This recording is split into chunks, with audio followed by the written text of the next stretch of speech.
le mot « cancer ». Dès que le médecin le prononce, le patient s'écroule. Parmi les cancers les plus invalidants, on retrouve ceux de la région ORL, c'est-à-dire les tumeurs de la tête et du cou, à l'exception du cerveau. On parle d'une zone par laquelle on parle, on mange, on respire. C'est des traitements qui sont durs. À lui seul, le premier traitement de radiothérapie s'échelonne sur 7 semaines. Les effets secondaires sont si intenses qu'un patient sur 3 aura besoin d'un tube nasogastrique pour être alimenté. Et si on parvenait à alléger ce parcours, alléger cette souffrance, non pas en augmentant la médication, mais avec l'aide de l'intelligence artificielle? Je vous présente Samuel Kaddouri, ingénieur spécialisé en intelligence artificielle. Et je vous présente Ouda Baig, radio-oncologue au CHUM. Augmenter l'efficacité des traitements, diminuer leurs effets secondaires, prévoir la réaction du patient. Ce sont les promesses de l'intelligence artificielle et par conséquent, l'objectif commun de ces deux experts. La question qu'on cherche à répondre, c'est est-ce que c'est possible d'anticiper les complications liées à la thérapie au cours du traitement du patient? Plus particulièrement, on cherche à détecter ou à identifier des probabilités de change d'hospitalisation, d'insertion de tubes nasogastriques ou de radionécrose pendant la thérapie, c'est-à-dire que la tumeur ne répond pas au traitement. Prédire l'effet d'un traitement, c'est en partie de la médecine personnalisée.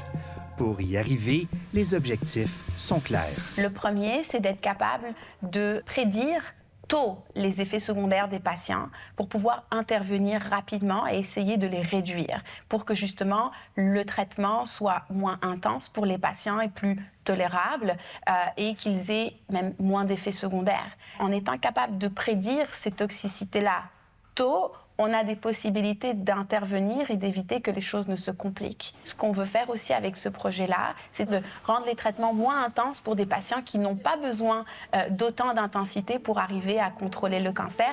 Pour créer son algorithme, Samuel Kaddouri prend d'anciennes données, des données dites rétrospectives. Il accède ainsi aux dossiers médicaux d'1 millier de patients, traités au CHUM au cours des 5 à 10 dernières années. Je pense qu'idéalement, c'est le sexe, l'âge, le statut tabagique. Samuel Kaddouri dispose aussi d'imagerie médicale. On parle notamment de tomodensitométrie, le CT scan, dont les médecins se servent pour cibler la zone à traiter, les structures à préserver et la dose de radiothérapie à émettre. Il puise aussi dans une autre source visuelle, celle-là plutôt inhabituelle. Quand les patients viennent, ils sont placés en position de traitement, donc couchés sur le dos avec un masque pour les immobiliser qui va de la tête au cou.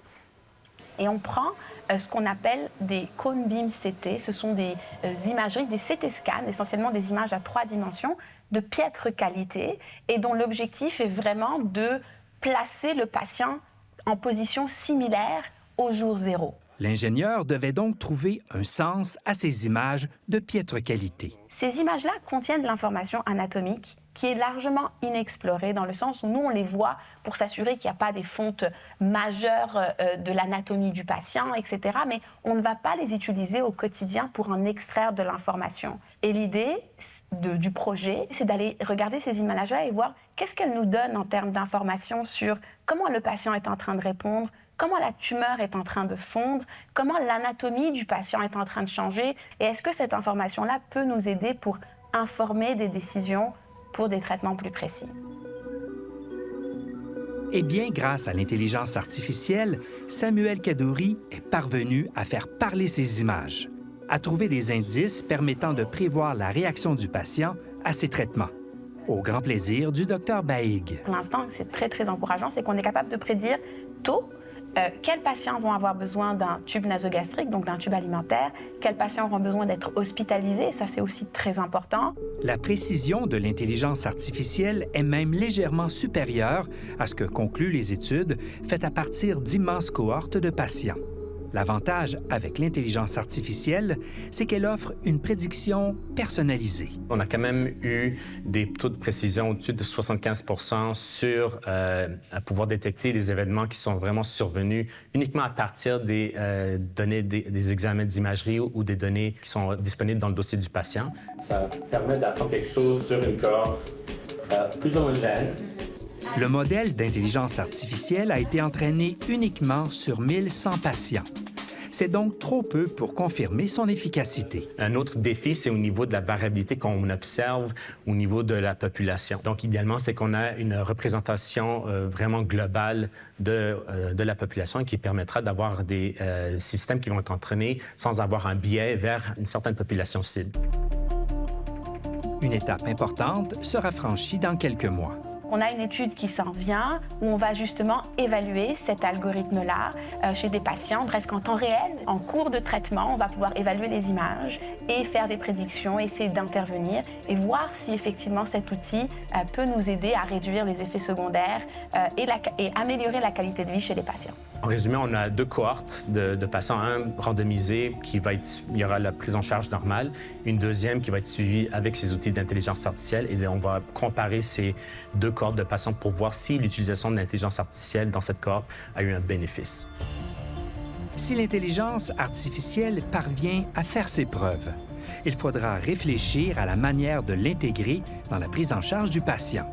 Il faut qu'on prenne cette information-là, qu'on la transmette au niveau algorithmique, puis qu'on rapporte cette information à l'équipe clinique. Et à qui à l'équipe clinique? Aux nutritionnistes, aux infirmières, aux médecins traitants, qui doivent décider ensuite comment agir sur cette information-là. Aux patients qui craignent que l'intelligence artificielle ne remplace l'oncologue, la Dr Baig se fait rassurante. Il va toujours falloir que quelqu'un regarde et s'assure que l'algorithme a bien fait son travail. Est-ce que c'est bien contouré? Est-ce que ça fait du sens? On aura toujours besoin d'avoir un œil expert qui jette un coup d'œil là-dessus. Pour illustrer son propos, Samuel Kaddouri donne un exemple. Si l'intelligence artificielle prédit qu'un patient a 50 de risque d'avoir des complications, que fera l'oncologue? C'est finalement à l'expert, au clinicien d'interpréter ces résultats et juger c'est quoi la meilleure façon d'intervenir au niveau du traitement.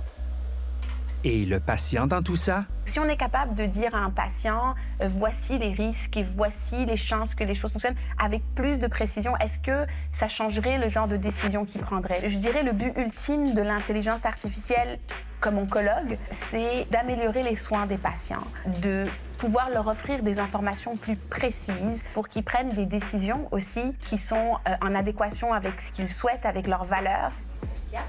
En bout de ligne, la Dr Baig croit que l'intelligence artificielle donnera plus de pouvoir à ses patients. Mieux que tous les acteurs. Vraiment, vous êtes... Merci beaucoup, bonne journée. Attention à vous, là. Merci.